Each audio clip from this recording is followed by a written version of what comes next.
سوال: نماز کو قضا سے بچانے کے لیے اس کو کس ٹائم پہ ادا کیا جائے؟ نماز صبح کو ہم صبح صادق سے لے کر طلوع آفتاب تک انجام دے سکتے ہیں۔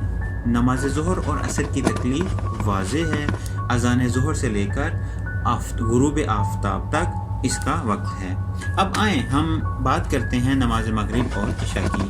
یہ نمازیں آدھی رات تک، جس کو نیمے شب کے نام سے یاد کیا جاتا ہے، پڑھ سکتے ہیں۔ اب ایک سوال: آدھی رات کے جو شرعی حوالے سے ثابت ہے، کس وقت ہوتی ہے؟ اس کو جاننے کے کچھ طریقے ہیں جس سے ہم معلوم کر سکتے ہیں کہ یہ آدھی رات کا وقت ہے۔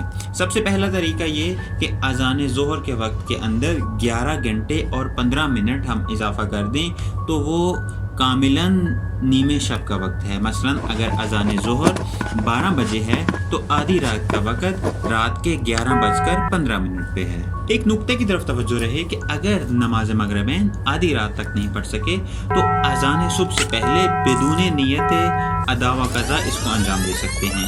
اس نیت کو ما فی الذمہ کے نام سے تعبیر کیا جاتا ہے، اور سب سے بہترین راہ یہ ہے کہ انسان تمام نمازوں کو اول وقت میں انجام دے۔